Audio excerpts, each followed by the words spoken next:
So welcome everyone. Nick is continually dropping the link for the agenda in chat. Go ahead and make sure you sign in there just so we can have a record of your attendance with us. You can also see what's coming up on the agenda. That's a running document, the same one every time. So you can always go through and look and see what we talked about and discussed and come back and remember what all was going on. So real quick, I'll go ahead and share this too in case you don't want to have that document open. There we go. So last time we talked a little bit about how you can be involved in IEN, specifically what you can do for your school, what you can do for the organization as a whole. Um, and we talked about how we have some opportunities that sometimes don't carry based on participation. So there was that spin college fair that we didn't quite get to have. So just a reminder that there are all these things that we try to organize for coaches, and we know you can't do them all. We know you're all busy. But do you try to just at least pass those opportunities on to students as much as possible? Talked about some LeagueOS updates and issues. We know there are issues with the platform, and we'll resolve some of those and discuss some of those today. Reminder about communications. Just try to be as proactive as possible communicating with other coaches. Again, we know we're all busy, but just common courtesy of reaching out in advance. Even if it's just to say, hey, we're planning on the default start time. It's nice to be able to just have that documentation and peace of mind for both coaches. We talked about sanctions for dropped and forfeiting teams, and we'll cover this again in some more detail. But we are going to institute some like relegations effectively if teams are forfeiting more than 2 matches or if they're dropping completely from competitions. That's going to result in being demoted to club for that team for the next semester, and we'll cover that in more detail. There's the Esports video competition that you should have had some reminders about as well. If you're just hearing about that for the first time, there's a link in the agenda. It went out in Dylan's newsletter yesterday as well. Extra Life is still open till the end of the year. If you're interested in doing an Extra Life charity stream for Riley Children's Hospital, you can talk to Nathan or I in particular. Nathan at Kankakee Valley's got one coming up soon. We already did ours at Snyder, but it's a great way to give back to the community. Then we discussed some upcoming events, and we'll cover the relevant ones of those again later. And we talked about thoughts on Academy. There weren't very many Academy teams competing this season. We're going to see what that looks like next semester and then make some decisions on the future of Academy as it relates to competition. So new business for this meeting. Match reporting deadlines are coming up because the regular season or the regular competition for fall split is done this week. For middle school and unified, we need those matches reported by November 21st. That's because both of those divisions do have playoffs.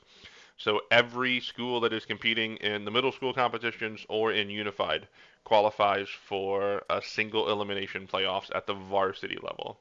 So not for academy, but at middle school varsity and for unified, single elimination playoffs start after Thanksgiving. So make sure all of those matches are reported by the 21st so we can get playoff seeding done and those brackets published. For high school, there is no postseason for fall. It happens in spring after that split, but we do still need those matches reported by December 1st so we can wrap that all up and make sure we have the correct registration set up for next stage in the spring as well. Nominations for IEN board members or the competition council.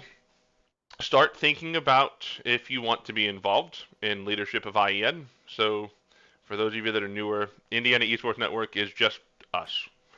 And you're more than welcome to be involved in figuring out what that looks like and helping run the organization.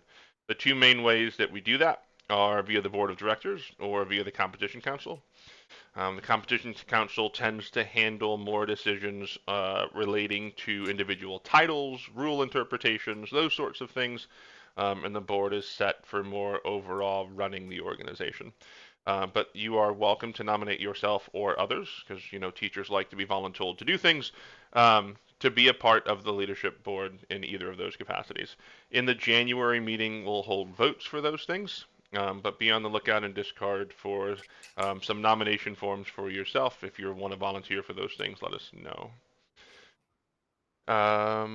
So we mentioned this before, but sanctions for drop teams. So I just want to reiterate this again because this is something new, but it's in response to a lot of forfeits we're seeing. The overall forfeit rate is higher than we would like and higher in the past than in the past. It's climbing. So that's mostly due to a few individual teams from schools who just have not competed in competitions. So what's going to happen is if you have forfeited or dropped from the competition, and I believe the number that we said was more than 2 times, because we do realize things happen, right? My network just went out yesterday. We spent 8 hours at school without internet. Oh So, God. yeah, we understand those things happen, but if they do, they shouldn't happen on a regular basis. And we want to preserve as much competitive integrity and really just honestly a good experience for other teams as possible. So we're going to require a relegation or a demotion to club for a semester for those individual teams. For instance, at Snyder, if I registered a Valorant Academy team that forfeited 3 matches because they just wouldn't show up, that Valorant Academy team would be down for club. It would not apply to the program as a whole, but to that individual competition. We would not be able to field a varsity team for Valorant that next semester. And the motions we're talking about are for academy and varsity. Yeah, club is designed so that there are no forfeits. If you don't play a match, that's fine. You just don't show up. What we're really targeting are the varsity and academy level. Not consecutive, but total across the split. Because if you're forfeiting 3 matches, it's half. That means half of your opponents didn't get a match that day as a result of you dropping or forfeiting. So club will always be open for that, but we want to really make sure that academy and varsity teams have a better experience. Yeah, if you have more questions about that, you can drop them in chat. But that's the current plan for this season, this split, and moving forward. Now, if there were some, emergent circumstances or whatever where you had some network issues and you figured them out, we can have individual conversations with you about what that might look like. But the baseline expectation is those are being enforced going into next split as well. And then if in that club split, it's effectively like you're a new school, and we're vetting that process again. If your team competes in matches and there aren't more issues, then you can move back up for the following split into varsity or academy. Um, yeah, again, if you have more questions, go ahead and drop them in the chat and we can revisit them at the end of the meeting, I suppose. LeagueOS updates. So we realize, and I feel like this is a broken record repeating itself, there are issues with LeagueOS. There are issues with every platform that exists, everyone we've used, and everyone that we will ever consider using. Um, the competition platform we used before had a ton of issues, and LeagueOS is better. If you didn't use that one, you don't necessarily have that same experience, but I think those of us that did can say there's a lot more functionality in our current platform. That being said, there are still some issues. The biggest one is notification of communications. We hear that. Every time you mention it, we hear it, and every time we bring it to LeagueOS admin as a pain point that needs to be resolved.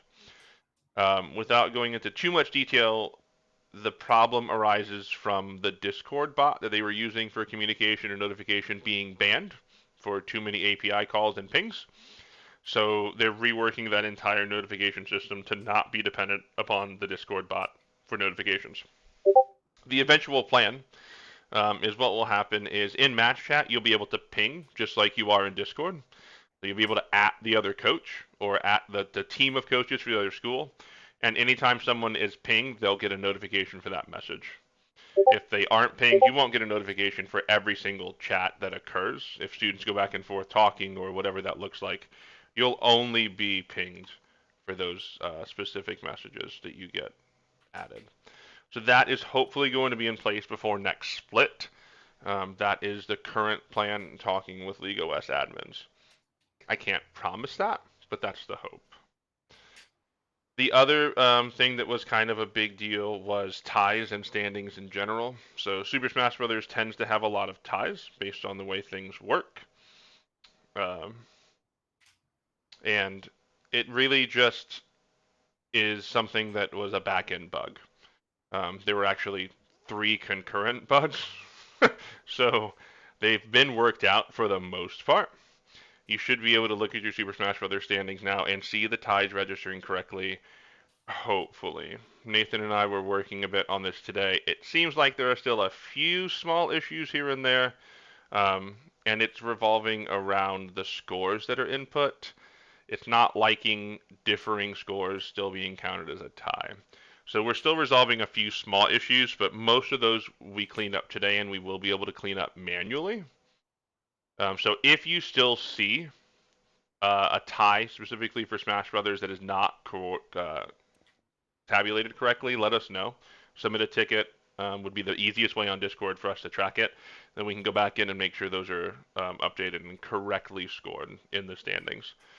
So you should be able to go through and check all of those and make sure they look as they should. You should see draws in the column on the standings, and you should notice you got 1 point for each of those ties.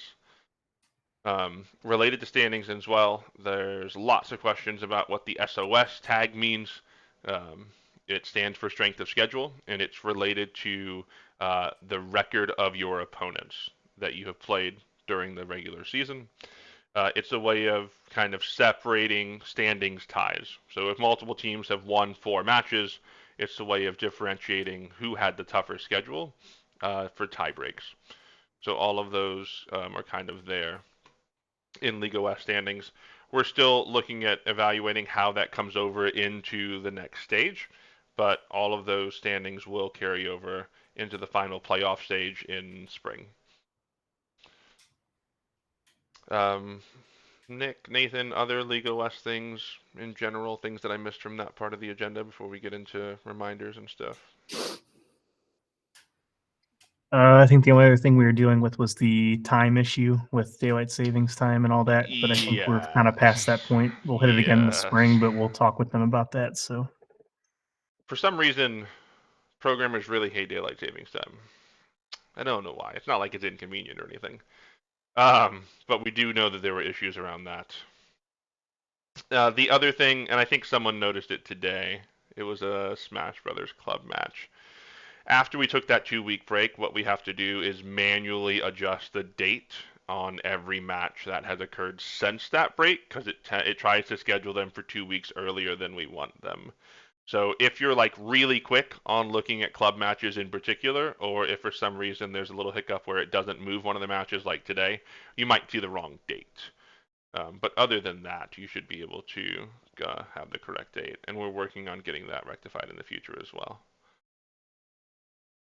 One of the big issues with LeagueOS is that it's hard to tell statistics on schools win-loss. The stats page for the stage should have all that information you need. It shows win, loss, tie, draw, strength of schedule, forfeits, all the relevant information. So the one thing is it's not for the competition, it's on the stats page for each individual stage. So if you need help finding that, maybe we can show you after we're done recording the meeting. Yeah, and then some general reminders before we open it up for questions and things. The Y Esports video competition again. This is something we're pretty excited about. It's an opportunity for us to be able to kind of explain to the world why we play video games in school, why we do esports. Because a lot of stakeholders in our own buildings, let alone the community at large, don't understand why we do this. So it's a chance for us to tell our story. The idea is about a 3 minute video, less than 3 minutes, something bite sized for social media, of your students, your program, your school in general, explaining just simply why esports. What it is that you do. Why do students benefit from it? How has your school seen improvement in student motivation, behavior, academics, whatever that looks like?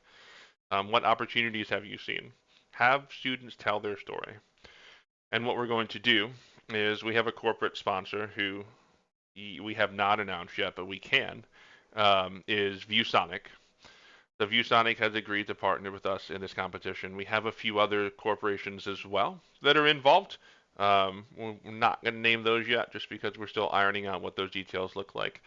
But there's some prize packaging from ViewSonic available to the 3 winning schools, including a pretty nifty, I'm realizing I'm old, I use the word nifty, portable 240 hertz monitor. that's USB powered, so that's pretty cool. And some other pricing. What I'm personally excited about is ViewSonic's willingness to be involved with IEN and help us share why we do this. So their social media team and their graphic team is involved with us generating some content around this competition and is going to help us not only in judging but also hitting a larger scale audience through their social media platforms as a way to tell our story to a broader audience. So if you have not yet considered that, you still have time.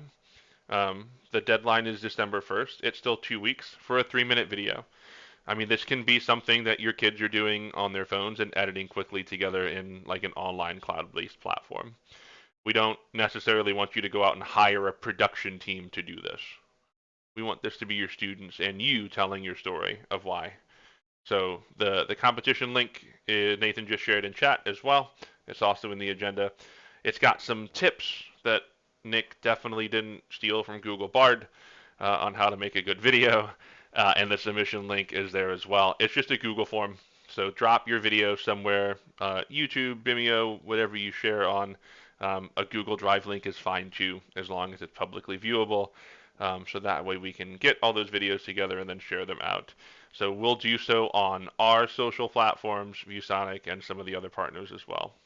Um, Again, it's a chance to not only advertise us as an organization, but you as member schools and highlight all the cool things that we're doing in Indiana with esports. So we do not have very many videos submitted yet.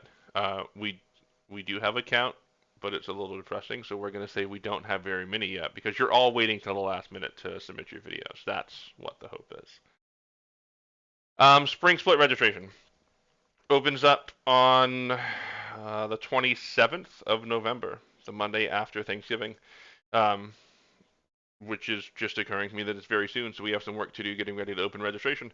Um, it'll be open through January 12th, I believe, is the deadline on the calendar. So you have lots of time. We just want to make sure it's open early enough for you to start having tryouts and getting some work done before winter break, because we know a lot of you will come back from winter break really close to that registration deadline. Um, we mulled over many times how to push that registration deadline back and give you more time. It just doesn't really work with as tight as the spring schedule is. So we're trying to give you as much time now as possible to do that registration. We'll also have some registration help sessions like we did in the past, where you can jump into a call and we can walk you through how to do that and through the whole process of making sure your teams are registered correctly. So put that date, the 27th of November, as the opening date on your calendar, but more importantly, the January 12 date of making sure your teams are registered. And we'll keep reminding you of that over and over again. But probably even more so than in fall, that January 12 date has to be a hard deadline because we turn around then and in like 2 days have to have schedules made. So we really do need you all registered by that date. Next announcement, the Super Smash Bros. 1v1 tournaments that we announced. Unfortunately, we have to cancel. This is publicly recorded, so I'll make sure that I stay politically correct.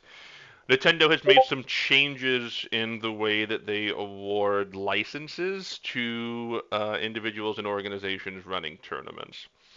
So that has a lot of implications for everyone who plays Nintendo titles, including us. What it means for the 1v1 tournaments is it's not really feasible. So we were going to do this in partnership with another organization. It's going to be too difficult to get community licenses. What we really need to focus on as an organization is getting licenses to run Super Smash Brothers in our regular season for spring. So if you're not familiar with those community guidelines, without going into too many details, Nintendo kind of blanketly revoked everyone who is not an individual, so any organization at all, their ability to run Nintendo titles for anyone outside of their individual selves, or for a school situation, I believe they limit it to 2 schools in like 1 day of competition. So we have to apply for custom licenses for Nintendo to run Super Smash Bros. Or any other Nintendo title we want to run. Our hope is that that process is streamlined and simple, and when they release those applications, which is supposedly at the beginning of November, whatever that means, we'll be able to get those licenses awarded and be able to run those tournaments starting in January with no hiccups. We can talk about this in the Discord as to what that functionally means. I would rather not do that on a publicly posted video that's recorded. But I would not worry too much about the state of Nintendo titles for the future. We're very confident that we're going to be able to run them. It's just going to take some work on our part, like it did with Blizzard and getting the correct licenses and things. So if you have more questions about that, we can chat in an offline forum about what that means. But it does mean that we're not going to be able to run the 1v1 tournament like we had hoped, which is unfortunate. We'll reevaluate that for the future. Mandatory coaches meeting. So we have 2 of them every year. The August meeting is a mandatory one, and the January meeting is a mandatory one. The January meeting will be more business oriented with election of officers for the competition council. We'll communicate who the new board members are. We will talk about what the spring split looks like and reminders for all those things, registration, but we won't spend as much detailed depth on all the rules and those sorts of things we did in August. The hope is that we can do onboarding with new schools to cover those things, but the January meeting will be more business oriented. We'll also hopefully spend some time reviewing comments that you've made and talk about implementing changes as a result of those comments. And then the last announcement is about the IEN state finals. So it is on April 27th, which is a Saturday. And we've tossed around the idea of multiple formats and those things, but we're gonna keep it a 1-day final, and it's going to be at Ball State University again. So if you were there last year, Ball State is a great venue for this. They've really kind of embraced high school scholastic esports and what it means to be a part of the community. So we're looking at making it even better. Last year it was kind of limited just to Ball State, but this year we're going to open it up to any college university who wants to be represented. So there'll be a college fair component of colleges being able to talk to and recruit your students and explain what esports opportunities they offer, as well as general admission to their institution. We'll also have some vendors there from different companies that can talk about what it might look like to equip your in-school facility. And we'll have professional learning sessions for both students and for coaches about, individual game topics, about coaching, about mental attitude, and all those sorts of things from different colleges and universities around the state. We'll also be providing a meal of some sort. Last year, Ball State also had T-shirts. So if you're interested in what that looks like, there are some pictures on our website and some videos floating around from the streams last year. But we'll be releasing a schedule, some more details about everything surrounding state finals at the January meeting. But we wanted to make sure that you knew it is happening at Ball State University again on the 27th of April. That is middle school finals for the spring competitions, high school for all the varsity titles, and the unified championships as well. So I lose track of how many state championships it actually is. Nick says I increase the number every time. I believe it is something like 15 state championships will be crowned that day. So definitely something to consider attending, even if you are not going to qualify, or if you're going to be a club school, or whatever that looks like. In particular, I think it's a great chance to show your admin or some of the stakeholders in your building why esports is important. Because if you've never been to like a big in-person event and seen the students interacting with each other and felt the energy from these kids who are often marginalized, it's a great way to kind of really explain to those on the outside what it looks like to be involved in esports. So put that day on your calendar. And it's fairly centrally located, at least much more than South Bend, so it shouldn't be too big of a trek to get there for anyone. Again, more info to come in January with specifics about what that looks like, scheduling, timing, and more PL sessions as we keep going. Nathan, Nick, anything I missed? Somebody just asked about Fortnite. The trophies for Fortnite, Tetris, chess, and iRacing will be presented at state finals, but there's not an actual playoff competition. Those end 2 weeks after the regular competition because we're adding it's 8 weeks in the spring, right? Right. So we're Yes. doing 8 weeks for those. So if you look at the calendar, there wasn't a great way that we figured out how to explain this on the calendar in a succinct way. But there's 2 extra weeks of competition for those tournament titles because we realize it kind of feels bad for tournament title competitors that there aren't playoffs. What we do in the spring is have 2 extra weeks of competition that kind of count for a little extra in the overall competition, so that it feels better about not having a straight playoff. It is just 2 more weeks of the regular format. There's no changes or anything. It's just another chance to accumulate some points at the end. And there will be, like Nathan said, awards presented at state finals for those individual winners for those tournament titles as well. All right. So at that, we officially end the meeting